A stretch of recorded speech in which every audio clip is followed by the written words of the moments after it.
పెట్టుబడితో స్వల్ప కాలంలో అందివచ్చే అపరాల సాగు రైతుకు అన్ని విధాలా కలిసి వస్తుంది.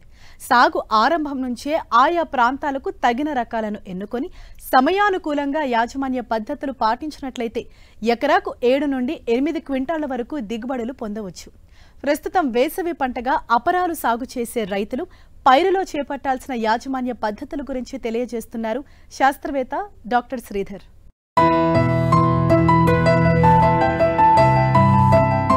మన దేశం అపరాల ఉత్పత్తిలో ప్రపంచంలోనే మొదటి స్థానంలో ఉన్నప్పటికీ అంతకన్నా ఎక్కువ స్థాయిలో పప్పు ధాన్యాల వినియోగం ఉంది. దీనివల్ల గత కొన్ని సంవత్సరాలుగా దేశంలో డిమాండ్ సరఫరా మధ్య వ్యత్యాసం పెరుగుతూ వచ్చింది.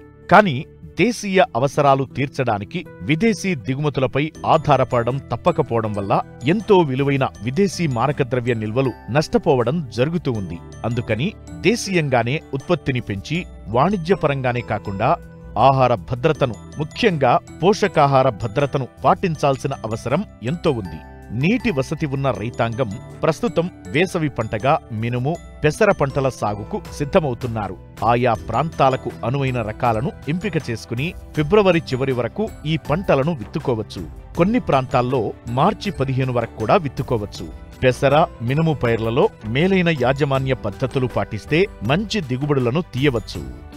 రకాలు చూసుకున్నట్లయితే మనకి వేసవికి అనుకూలమైన రకాలు మదిరా వ్యవసాయ పరిశ్రమ నుంచి విడుదలైనటువంటి ఎంజీజీ 295 అనే రకం, ఎంజీజీ 347 అనే రకం, ఎంజీజీ 351 అనే రకం. అదేవిధంగా ప్రాంతీయ వ్యవసాయ పరిశ్రమ స్థానం వరంగల్ నుంచి విడుదలైనటువంటి డబ్ల్యూజీజీ 37, అదేవిధంగా డబ్ల్యూజీజీ 42, అదేవిధంగా టీఎం 96-2, అదేవిధంగా ఐపీఎం 2-14 అనే రకాలు మనకి వేసవికి అనుకూలమైన రకాలు.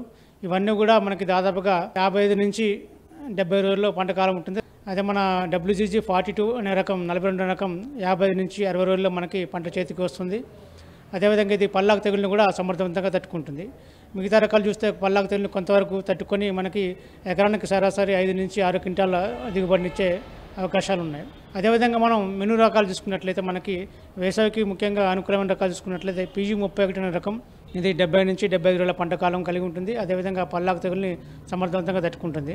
ఇక మిగతా రకాలు చూసుకున్నట్లయితే మదిరా వ్యవసాయ పరిశ్రమ విడుదలైనటువంటి ఎంబీజీ 207, ఇది 80 రోజుల పంట కాలం ఉంటుంది. అదేవిధంగా మనకి గుంటూరు లామ్ ఫార్మ్ నుంచి విడుదలైనటువంటి ఎల్బీజీ 787 రకం, అదేవిధంగా ఎల్బీజీ 752 రకం, అదేవిధంగా ఎల్బీజీ 20 రకం. ఇవి కూడా మనకి పంటకాలం 80 రోజుల్లో మనకి పూర్తవుతుంది. దిగుబడి కూడా మనకి ఎకరానికి 6 నుంచి 7 క్వింటాల దిగుబడి ఇచ్చే సామర్థ్యం ఉన్న రకాలు. అదేవిధంగా తిరుపతి నుంచి ఇటీవల విడుదలైనటువంటి టీబీజీ 104 అనే రకం కూడా మనకి వేసవికి అనుకూలం. ఇది కూడా మనకి 80 రోజుల్లో పంట చేతికి వస్తుంది. దిగుబడి మనకి కూడా 7 నుంచి 8 క్వింటాల దిగుబడిని ఇచ్చే సామర్థ్యం కలిగిన రకం. సో ఇటువంటి రకాలన్నీ కూడా మనం వేసవిలో మనకి సాగు చేసుకోవచ్చు. అపరాల సాగుకు అన్ని రకాల నేలలు అనుకూలంగా ఉంటాయి. కానీ చౌడు నేలలు, మురుగునీరు నిలిచే భూములు పనికిరావు. వేసవి అపరాల్లో ముఖ్యంగా విత్తన మోతాదు, సాళ్ల మధ్య దూరం జాగ్రత్తగా పాటించాలి. అంతేకాకుండా విత్తన శుద్ధి చేయడం వలన విత్తిన 30 రోజుల వరకు పంటను చీడపీడల బారి నుంచి కాపాడిన వాళ్లమవుతాం. ఈ పెసర, మినుము అనేది అన్ని రకాల నేలకు అనుకూలం. ఎర్ర భూములు కానివ్వండి, నల్ల భూములు కానివ్వండి, అన్ని రకాల అనుకూలం. కాకపోతే మురుగునీరు పోయే సౌకర్యం ఉండాలి. అదేవిధంగా మనకి విత్తన మోతాదు వచ్చేసి మనకి ఎకరానికి పెసర అయితే 7 నుంచి 8 కిలోల విత్తనం అవసరం పడుతుంది. అదేవిధంగా మినుము అయితే ఎకరానికి 8 నుంచి 9 కిలోల వరకు, అంటే మనం అది సాలల్లో ఎదబెట్టుకున్నట్లయితే ఈ విత్తనం మోతాదు. అదే మనం చల్లుకున్నట్లయితే మనం దాదాపుగా 10 కిలోల విత్తనం సరిపోతుంది పెసరకి. మినుముకి అయితే 10 నుంచి 12 కిలోల విత్తనం అవసరం అవుతుంది. జనవరి 15 నుంచి కూడా మేము విత్తుకోవచ్చు. జనవరి 10 నుంచి ఫిబ్రవరి చివరి వరకు విత్తుకుంటే మనకి దిగుబడులు వచ్చే అవకాశం ఉంటుంది. కొన్ని ప్రాంతాల్లో మనం మార్చి 15 వరకు కూడా మనం పెసర మినుమును విత్తుకోవచ్చు. సో మొక్కల సాంద్రత చూసుకున్నట్లయితే మనకి సాలుకు మధ్య 22.5 సెంటీమీటర్లు, అదేవిధంగా మొక్కకు మధ్య 10 సెంటీమీటర్ల దూరంలో వచ్చేటట్లుగా మనం వెతుకోవాలి. అంటే మనకి ఒక చదరపు మీటర్ తీసుకుంటే దాదాపుగా 44 మొక్కలు ఉండేటట్లు చూసుకోవాలి. అపరాల సాగులో అతి ముఖ్యమైనది ఎరువుల యాజమాన్యం.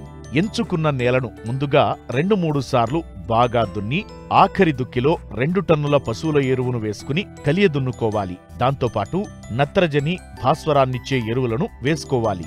ఎరువుల యాజమాన్యం చూసుకున్నట్లయితే మనకి బొప్పిజాతికి సంబంధించిన మొక్కలు కాబట్టి వేరు దగ్గర బొడిపలు ఉంటుంది. ఈ బొడిపల ద్వారా గాలిలోని నత్రజని స్థిరీకరించి మనకి నత్రజని వినియోగాన్ని చాలా వరకు తగ్గిస్తుంది మనకి. ఎకరానికి 8 కిలోల నత్రజని ఇచ్చే ఎరువు, అదేవిధంగా 20 కిలోల భాస్వరం ఇచ్చే ఎరువులు సరిపోతుంది. అది కూడా ఆఖరి దుక్కులోనే వేసుకోవాల్సి ఉంటుంది. విత్తన శుద్ధి చూసుకోవాలి. మెయిన్గా మనకి విత్తనం విత్తే ముందు కంపల్సరీగా విత్తన శుద్ధి చేసుకోవాల్సి ఉంటుంది. ఎందుకంటే వేసవి పంట కాబట్టి మనకి రసం పీల్చే పురుగుల బెడద ఎక్కువ ఉంటుంది. తద్వారా మనకి వైరస్ తెగుళ్ళు వచ్చే అవకాశాలు ఎక్కువ ఉంటాయి కాబట్టి విత్తన శుద్ధి చేసుకోవాలి. ఈ విత్తన శుద్ధికి గాను మనం కిలో విత్తనానికి గౌచ్ అంటే ఎమిడా అనే మందు ఉంటుంది. FS 600 అనే మందు కిలో విత్తనానికి 5 మిల్లీలీటర్లు, లేదంటే థయోమిథాక్సమ్ అనే మందు కిలో విత్తనానికి 5 గ్రాముల చొప్పున మనం విత్తే ముందు విత్తన శుద్ధి చేసుకొని, తెగులు సంబంధించిన మందుతో కూడా అంటే మనకి 2.5 గ్రాములు క్యాప్టన్ లేదా థైరమ్ లేదంటే మ్యాంకోజెబ్తో పాటు కీటకనాశనంతో కూడా విత్తన శుద్ధి చేసుకున్నట్లయితే దాదాపుగా 15 నుంచి 20 రోజుల పాటు మనకి రసం పీల్చే పురుగులు కాపాడుకోవచ్చు.